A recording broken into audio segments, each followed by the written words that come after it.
I grip my water glass tighter, knuckles whitening as Marissa's words hang in the air between us. "So next week I'll be moving into your place," she says with a casual smile, as if announcing she's switching to almond milk or taking up jogging, just until I figure things out. The champagne pops open beside me, my father beaming as he pours the bubbling liquid into crystal flutes I've never seen before. My mother's china, the set she saves for Thanksgiving and Christmas, gleams under the chandelier light. The table arrangement should have been my first clue. Something was happening. Marissa's seated at the head of the table. The formal settings, the champagne chilling. This isn't Sunday dinner. It's an ambush. "I've already started packing," Marissa continues, accepting a flute from Dad with a gracious nod. "It shouldn't take more than a day to get everything moved in." My parents exchange pleased glances across the table, nodding along as if this is the most reasonable plan in the world. As if my consent is merely a formality, already given. "To new beginnings," my father says, raising his glass. Everyone lifts theirs in response. Everyone except me. The garage boxes make sense now. 3 days ago, I'd found them stacked against the wall, oversized plastic tubs labeled Marissa's winter clothes and Marissa's books. When I texted her about them, she'd brushed it off. "Just temporary storage," she said, just until she found more space in her apartment. I should have known. Just like I should have known what it meant when I confronted my parents about paying Marissa's rent for the 3rd time this year. "She's going through a rough patch," Mom had said, waving away my concerns. "That's what family does, we help each other." I hear my mother's voice from last week, the phone call I wasn't supposed to overhear while waiting in her kitchen. "Eden is so lonely in that big house," she'd told Aunt Sarah. "She needs her sister's company. It's perfect timing, really. Perfect timing. As if my life exists solely to accommodate Marissa's latest crisis." I set my water glass down carefully, reaching for my purse on the floor beside me. The trembling in my hands has nothing to do with nervousness and everything to do with fury. "Why do you look so serious?" Marissa laughs, her eyes darting briefly to our parents. "This is good news for both of us. You get company, and I get to save on rent for a while." My fingers closed around the manila envelope I'd brought, the one I'd almost left in the car, thinking tonight wasn't the right time. But there is no right time with my family. There is only their time, their plans, their expectations. The tremor in my hand steadies as I place the envelope on the table. "Actually," I say, my voice calmer than I feel, "I have news too." My parents' expressions shift instantly. My mother's smile falters, eyes narrowing slightly. My father lowers his champagne glass, forehead creasing with concern. The change is subtle but unmistakable, the united front forming against the daughter who isn't following the script. "What kind of news?" My mother's tone carries a warning. "Don't ruin this. Don't be difficult." I feel the weight of the familiar labels hovering in the air: selfish, difficult, uncaring. The stakes of defiance are clear. Disagree and become the family villain. Again. Looking at their expectant faces, I realize this pattern has defined my entire life. Marissa takes. I give. My parents enforce the transaction. The roles never change. The lines never shift.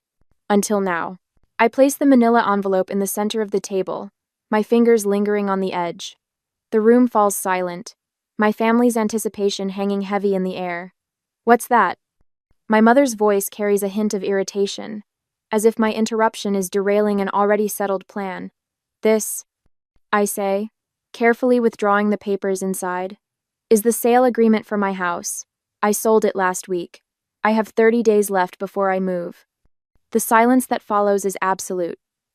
Marissa's champagne glass slips from her fingers, shattering against the hardwood floor. No one moves to clean it up. My father's mouth opens and closes like a fish suddenly finding itself on dry land. "You what?" Marissa finally whispers. I flip through my phone, pulling up the Pinterest board I discovered this morning. Interesting timing, isn't it? While you were planning to move in, Mom and Aunt Sarah were already designing your future bedroom in my house. I turn the screen toward them, displaying their meticulous board labeled Marissa's new room. My throat tightens as I watch recognition flash across their faces. 9 years of saving every possible penny, working overtime, sacrificing vacations and new clothes, all to afford that house, my dream home. And to them, it was just another resource to be redirected to Marissa. My father stands abruptly, towering over me. "You can just cancel the sale," he says, waving his hand dismissively. "These things have cooling off periods." My mother rises too, resting her hand on his arm. Eden, we already promised Marissa she could stay as long as she needed. You can't possibly expect her to find a place in 30 days. Actually, Aunt Sarah pipes up from the end of the table. We were going to move most of her things next Tuesday while you were at work, just to make it easier for everyone. The coordinated betrayal steals my breath. I glance at Dorothy, my mother's oldest friend, sitting uncomfortably beside Aunt Sarah. She stares fixedly at her plate, avoiding eye contact with everyone. You can't do this, my father says, his voice hardening. What about your property taxes coming due? You know I always help with those. The implied threat isn't subtle. His one annual contribution to my finances dangled now as leverage. Eden, my mother says softly, her voice taking on the concerned tone she uses when discussing unstable people. I'm worried about you. This kind of impulsive decision-making isn't like you. Are you feeling all right? Have you been taking care of yourself? I recognize the strategy immediately. If not compliant, then possibly unwell. It's a familiar path in our family dynamic, one that's kept me in line for years. You did this on purpose, Marissa accuses, tears streaming down her face. You found out I needed a place to stay and sold your house just to spite me. The accusation lands like a physical blow. This is how it always goes. My boundaries recast as cruelty, my self-preservation painted as selfishness. For a moment, I consider explaining the truth. The catastrophic roof replacement that drained my savings, the water line break, the heating system failure. The mounting financial pressure that made selling not just advisable but necessary. But what would be the point? They've already cast me as the villain in this family drama. Why give them more ammunition? I made this decision for my own reasons, I say instead, keeping my voice steady. And it's final. So you're just going to leave your sister homeless? My mother's voice rises. After everything we've done for you? The familiar weight of guilt settles on my shoulders. Everything they've done for me. The invisible ledger of family obligation that only ever seems to accumulate in one direction. Marissa isn't homeless. I point out. She has an apartment, and if that doesn't work, she has your spare bedroom. That's not the point, my father interjects. Family helps family. Period. Anyone. The unspoken remainder of that sentence hangs in the air, and you're not being family. I think, I say carefully, gathering the sale papers back into the envelope, that we have different definitions of help. Under the table, I feel a gentle squeeze on my hand. Dorothy, still avoiding eye contact with everyone else, whispers so quietly I almost miss it. Good for you. It's a small validation, but in this moment, it feels monumental. One person in this room doesn't see me as selfish or cruel for protecting myself. As I sit there with my family's accusations hanging in the air, I wonder whether I should explain the financial struggles that forced me to sell my beloved home, or simply hold firm without justifying my decision. Would sharing my vulnerability help them understand, or just give them new ammunition to use against me? The first call comes Tuesday morning while I'm fixing my coffee. Aunt Sarah's name flashes on my phone screen, unusual for a weekday before 9. Eden, honey, I just talked to your mother. Her voice carries that particular tone, the one reserved for funerals and family scandals. Is it true you sold your house just to keep Marissa from staying with you? My coffee sloshes over the rim of my mug, scalding my fingers. What? Marissa called me in tears last night, said you sold your beautiful home out of spite, knowing she needed a place to stay. The burning on my hand fades as a different heat rises in my chest. That's not what happened. Your sister will be homeless, Eden. I never thought you could be so cruel. The calls continue all day. Uncle Robert, Cousin Jennifer, even my father's golf buddy Chuck, whose connection to this situation escapes me entirely. Each conversation follows the same script. Marissa's desperate situation, my apparent heartlessness, their profound disappointment in me. While preparing dinner, I make the mistake of checking Facebook. Marissa's latest post appears at the top of my feed.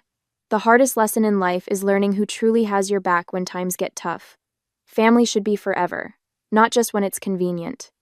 27 sympathetic comments follow, including one from Mom. We're here for you, sweetheart. Always. The knife in my hand chops carrots with increasing force. The final blow comes Thursday, when my colleague Lisa stops by my desk, her expression pinched with concern. I ran into your sister at Starbucks this morning, she says, lowering her voice. She told me about the house situation. If you need help finding her temporary housing, my church has a program. The carrot pieces on my cutting board splinter under the blade.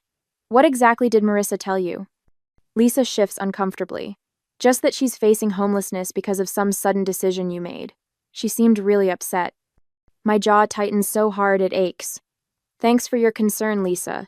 But Marissa isn't homeless. She has an apartment, and parents with a 4-bedroom house. After Lisa leaves, I lock myself in the bathroom stall, hands trembling as I text my sister. Stop telling people I'm making you homeless. It's a lie and you know it. Her response arrives instantly. You're selling the house I was counting on. What would you call it? The roof replacement came first, $11,000 I hadn't budgeted for, when the March storms revealed leaks in 3 different rooms. I emptied my vacation fund and took a small loan, telling myself it was a one-time emergency. Then the water line broke in April. $8,200 for emergency repairs and landscape restoration. I canceled plans to visit my college roommate in Arizona, picked up weekend marketing work for a local realtor, and ate ramen for dinner more nights than I care to admit. The heating system failure in June was the final blow, $5,000 I simply didn't have. Each night after work, I'd sit at my kitchen table, surrounded by spreadsheets and bank statements, calculating and recalculating figures that refused to balance. The crying started around then. Silent tears that came only after midnight, when I was certain no neighbors walking dogs might glance through my windows and see the truth that the woman they waved to each morning, the one who always appeared composed and capable, was falling apart behind closed doors. My reflection in the bathroom mirror each morning reveals the caustic dark hollows beneath my eyes that concealer can't quite hide, collarbones more pronounced against my blouses. When my pants began slipping at the waist, I punched new holes in my belt, rather than buy smaller sizes. Temporary situation, temporary solution. While maintaining this facade, I pack my home each evening. 9 years of memories sorted into keep, donate, and trash. Books that once lined entire walls now fill boxes stacked in corners. The wedding photos of friends, the graduation pictures of cousins, the vacation snapshots all bubble-wrapped and nestled in containers labeled with blue marker. Through it all, I document everything. Bank statements in chronological order. House repair invoices filed by date and category. Text messages screenshot and saved. A fortress of paper proof against the siege of family fiction. While packing my office bookshelf, I find it a framed photo I'd almost forgotten. Me, standing on the front porch of this house, the day I signed the mortgage papers, keys clutched in my hand, smile threatening to split my face. The realtor had taken it as a surprise, catching the exact moment I realized I'd actually done it, purchased a home entirely on my own. I traced the frame's edge, remembering that feeling. Pride without a hint of apology. Accomplishment without anyone else's approval attached. I place it carefully atop the nearest keep box, this tangible reminder of what I built and what no one can diminish. The doorbell rings Saturday afternoon, while I'm wrapping dishes in newspaper. Through the front window, I spot my parents' Buick in the driveway, Marissa's red compact behind it. No warning text, no courtesy call. I consider not answering, but the knocking grows more insistent. When I open the door, they file in like funeral directors, solemn, judgmental, prepared to manage a difficult situation. Mom spots the boxes immediately. You're really going through with this madness. I fold the newspaper around another plate, securing it with tape. The closing is in 3 weeks. Your sister needs you. Mom's voice rises slightly. You've always been selfish, but this is beyond understanding. Your sister needs you. The plate in my hands remains steady, though something shifts inside me. I've spent my entire life being told what Marissa needs. The words emerge calmer than I feel. Did anyone ever ask what I need? Dad clears his throat. Eden, be reasonable. I need financial stability. I need to sleep at night without panic attacks about bills. I need to not drain my retirement fund for house repairs I can't afford. I continue wrapping dishes methodically. Unlike past confrontations, I don't stop what I'm doing to give them my full attention. I don't offer beverages or comfortable seats. I continue my work while they stand awkwardly in my half-packed kitchen. We're your family, Mom says, voice wavering between anger and disbelief. Yes, you are. And I've never once asked you for money. Not for college, not for my first apartment, not for this house, and not for the repairs that drained my savings. For once, they have no immediate response. Marissa stares at the floor, unable to meet my eyes. Dad examines the ceiling as if architectural features have suddenly become fascinating. I realize with startling clarity that I no longer need their approval or understanding. The constant ache for validation I've carried since childhood has quieted, replaced by something sturdier. When I stand to reach for another stack of plates, I notice my posture has changed. Shoulders back, spine straight, eyes level with theirs instead of downcast as usual. The physical manifestation of an internal shift. Dorothy arrives that evening with Thai food and 2 bottles of wine. She helps me pack photo albums while sharing stories of her own sister, the one who didn't speak to her for 3 years after Dorothy refused to co-sign a loan. Family patterns are the hardest to break, she says, carefully wrapping a crystal vase my grandmother left me. But sometimes breaking them is the only way forward. Monday brings an unexpected text from my colleague Thomas. Need help moving? Got a truck and strong back. Family often sees us least clearly. Just say when. That afternoon, Barbara, my financial advisor, emails confirmation of my townhouse application approval. Based on your financials, this move reduces your housing costs by 42%. The right decision for your long-term security. Call if you need anything else. The contrast strikes me as I review these messages over dinner. These people ask what I need, rather than telling me what to give. They offer specific help instead of vague demands. That night, I spread my financial documents across the dining room table: bank statements, repair invoices, property tax assessments, retirement account withdrawals. Everything meticulously organized, the complete picture of my financial reality. Tomorrow's family meeting won't be an intervention for me, but a reckoning with facts they've chosen to ignore. My one advantage remains unspoken. The sales agreement includes a 30-day rent-back clause. For a month after closing, I can stay in the house while finalizing my townhouse purchase. Breathing room they don't know I have. At exactly 7 o'clock Tuesday evening, the doorbell rings. When I open it, I find not just my parents and Marissa on the porch, but Aunt Sarah, Uncle Robert, and my cousin Jennifer, standing behind them, a family firing squad assembled for execution. I stand at the head of my dining room table, a position that feels foreign yet right. The manila folder in my hands holds every financial statement, every bill, every painful reminder of why I had to sell my home. My fingers no longer tremble as I open it. Before anyone says another word, I need you all to see something. My voice carries a steadiness I don't entirely recognize. The family gathering looks larger than I anticipated. My parents, Marissa, Uncle William, Aunt Sarah, and my support team, Dorothy, Barbara, and Thomas. I lay out the documents methodically, arranging them in chronological order: bank statements, emergency fund withdrawals, contractor invoices. Each paper tells part of the story I've kept hidden. This is the roof replacement from last spring. I slide the $11,200 invoice toward the center where everyone can see it. The 30-year shingles only lasted 22. Insurance covered nothing. Uncle William adjusts his glasses, leaning forward with a frown that cuts deep lines across his forehead. Waterline repair, $8,200. Another paper joins the first. When the city updated the main line, it revealed my connection was deteriorating. No warning, no payment plan offered. NES. My mother shifts in her seat but remains uncharacteristically silent. Heating system replacement, $5,000. The third major bill completes my trinity of home ownership nightmares. The energy efficiency rebate covered barely a quarter of the cost. I maintain direct eye contact as I speak, something I rarely managed in family confrontations before.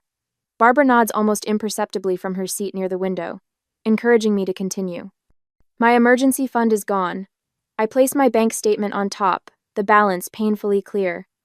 My financial advisor recommended selling while the market is still hot rather than risking a forced sale later when I might be underwater. Marissa's chair scrapes against the hardwood as she stands abruptly. This is creative accounting, Eden. You've always been good with numbers when it suits you. Her voice carries the familiar accusatory edge. You're just trying to avoid your family responsibilities. Uncle William, whose judgment I've feared since childhood, surprises me by turning toward my sister. Marissa, what's your current employment situation? Last I heard you were between jobs. The unexpected redirection leaves Marissa fumbling. I'm exploring opportunities. The job market is complicated right now. My mother jumps in. William, This isn't about employment. Family duty exists regardless of finances. Eden has always had that beautiful house with all that extra space. Speaking of space, Aunt Sarah interjects, her reading glasses perched on her nose as she examines my heating bill. Why can't Marissa stay with you and Roger? You have that guest room you just redecorated. The conversation shifts like a current, pulling away from me and swirling around the room as family members begin questioning the arrangement I've endured my entire adult life. Dorothy clears her throat. I've known this family for 20 years. Eden bought her house without any family financial support. Meanwhile, I've watched Marissa receive help with rent, car payments, and credit card bills repeatedly. Her voice carries the weight of long observation. The pattern has been clear to everyone except those closest to it. Barbara straightens her blazer before speaking. As Eden's financial advisor, I can tell you that enabling financial dependency ultimately harms both parties. The one giving depletes their resources, while the receiver never develops crucial life skills. Thomas, sitting quietly until now, leans forward. My brother lived with my parents until he was 42. They paid his bills, made his appointments, solved his problems. When they passed, he had no idea how to function. He lost their house within a year because he never learned to manage money. He glances at my parents. Sometimes the most loving thing is to stop rescuing someone. The room falls unusually quiet as these outside perspectives penetrate the family mythology we've operated under for decades. Uncle William breaks the silence. Eden, why didn't you share these financial struggles sooner? I hesitate, the question catching me off guard. Should I maintain the privacy and independence that had served as my armor for years? Or would opening up to select family members create the support system I never thought possible? Before I can answer, my father shifts in his chair, eyes fixed on the hardwood floor. It's the first time I can remember him sitting through a family discussion without dominating it. My mother's rigid posture gradually softens, her hands now resting open on the table instead of clenched in her lap. Marissa stands suddenly, grabbing her purse. This is ridiculous. You're all acting like I'm some kind of parasite. Eden has always been the golden child with her perfect house and perfect job, while everyone ignores how hard things have been for me. When no one jumps to her defense, she storms toward the door. The slam echoes through the house as she leaves. Uncle William waits for the reverberations to fade before speaking again. I think it's time we had a family financial planning session, for everyone. He looks pointedly toward my parents, including Marissa. My mother's eyes glisten with unshed tears, but for once, they're not being weaponized against me. My father reaches for her hand across the table, his face unreadable, but his silence speaking volumes. For the first time in a family confrontation, I'm not the one left feeling like I've done something wrong. I arrange the last of my kitchen glasses into a box, wrapping each one in newspaper with methodical precision. My final week into my 30-day countdown, and the house already feels hollow, memories peeling away with each item packed. The doorbell rings. I check my watch right on time. My parents are nothing if not punctual when they have an agenda. I open the door to find not just my parents but Marissa too, standing on my porch like a united front. My mother clutches her purse with white knuckles. My father's smile appears rehearsed. Eden, honey, my mother says, stepping inside without waiting for an invitation. We've been talking, and we think we've found the perfect solution. A compromise, my father adds, his voice carrying that false cheerfulness he reserves for difficult conversations. Marissa follows them in, her eyes darting around my half-packed living room before settling on me with a practiced look of gratitude. I really appreciate you hearing us out. They arrange themselves on my couch, the only piece of furniture not yet wrapped in moving blankets, while I remain standing. The power dynamic isn't lost on me. We know selling the house is your decision. My mother begins, punctuating her words with a nervous laugh. But instead of Marissa moving in with you, what if you helped her get her own place? My father nods enthusiastically, while carefully avoiding any mention of actual numbers. Just a loan to get her started. With your success, it would hardly affect you. Unlike me, Marissa interjects, her voice soft and rehearsed. Some people just have bad luck, you know? The implication hangs heavy in the air between us. You're successful. She's struggling. You owe her this. My mother leans forward, her voice dropping to a conspiratorial whisper.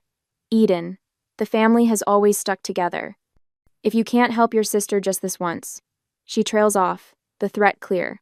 Cut Marissa off, and I cut myself off from the family. I walk to the dining room table where I've laid out several documents. They watch me, confusion replacing their certainty. I'm meeting with my lender tomorrow, I say, picking up a pre-approval letter. For a townhouse downtown, the monthly payment will be nearly 40% less than my current mortgage. I hand the letter to my father, whose eyes widen at the numbers. Selling this house isn't just about Marissa. It's about rebuilding my emergency savings after 3 major home repairs drained them. It's about reducing my financial stress. I take a deep breath. It's about finally prioritizing my financial health. My mother starts to speak, but I hold up my hand.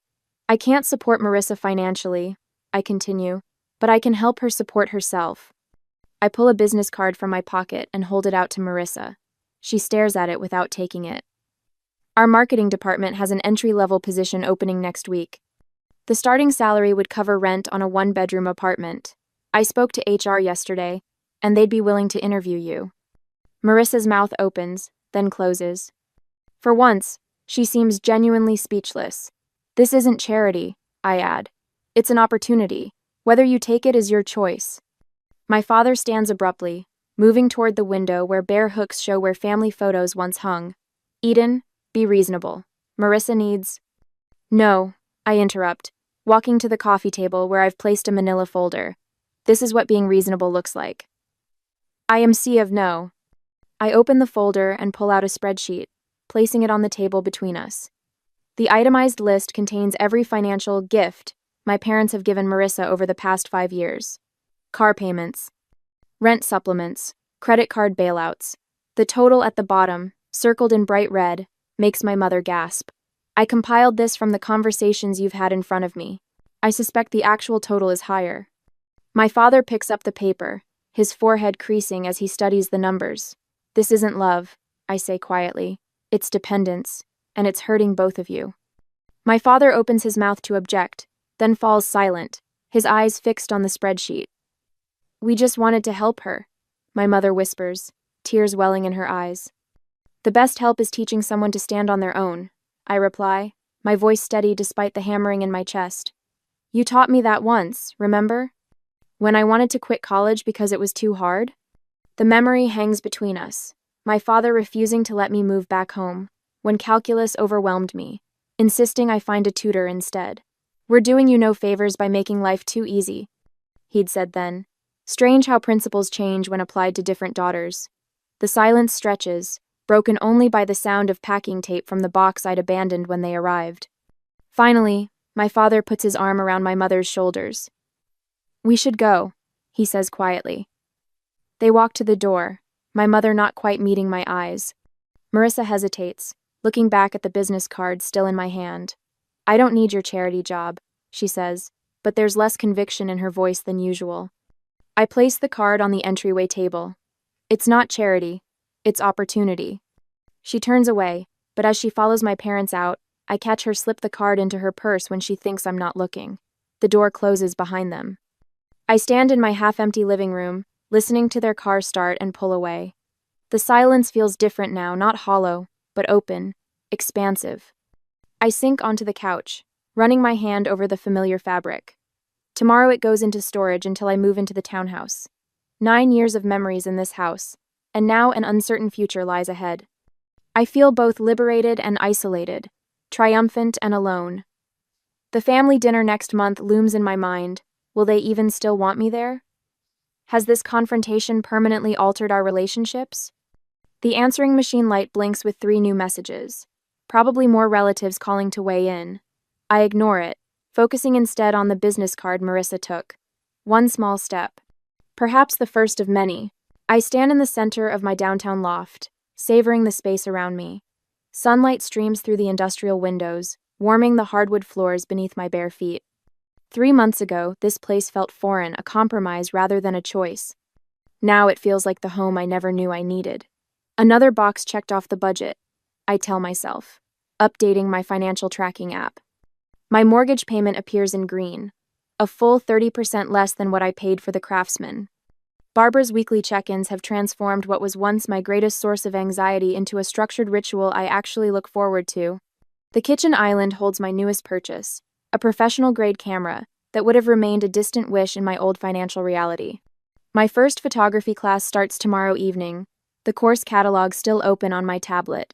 I run my fingers over the camera's textured grip, permission to create rather than just survive. My phone buzzes with a reminder. Sunday dinner at my parents'.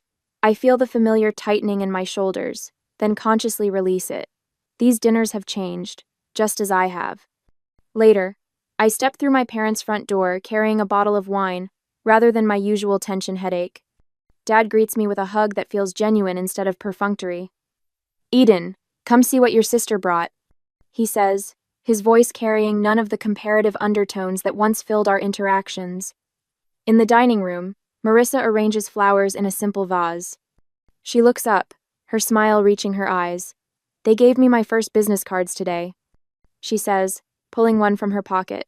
"Assistant marketing coordinator. Sounds fancy for someone who mostly makes coffee runs, but I'm learning so much." She hands me the card proudly, without the defensive edge that once colored her accomplishments. My mother appears in the doorway, carrying a casserole that isn't placed strategically closer to Marissa's place setting. "Tell us more about the social media campaign you mentioned last week," Mom says, looking directly at Marissa. Then she turns to me. "And Eden, how was your photography class?" I blink, still adjusting to the novelty of balanced attention. As we eat, I notice my father asking thoughtful questions of both daughters, not just fawning over Marissa's every word. 1 week later, laughter fills my loft as Dorothy raises her glass. To homes that shelter us and boundaries that protect us, she toasts. Around my coffee table sit Thomas, Barbara, Uncle William, and me, my chosen family, alongside the blood relative who surprised me most. Dorothy presents me with a frame containing 2 photos, me signing my original mortgage papers 9 years ago, and me holding the keys to this townhouse. 2 brave beginnings, she says softly. 2 very different women, I add, recognizing how much I've changed. The following weekend finds Marissa and me at my kitchen table, surrounded by spreadsheets and calculator apps. "So if I put away 15% of each paycheck, I could have first and last month's rent by January," she says, chewing her lip as she runs the numbers again. Our parents sit on my sofa, watching this scene with a mix of pride and regret. "We should have done this years ago," Mom admits quietly. "We thought we were helping, but we were hurting both of you in different ways." Dad nods, his eyes revealing the difficult journey of unlearning decades of enabling behavior. As I watch Marissa calculate her budget with determination I'd never seen before, I wonder about the fine line between helping and enabling those we love.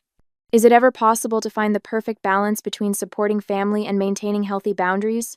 Or must we sometimes allow others to struggle so they can truly grow?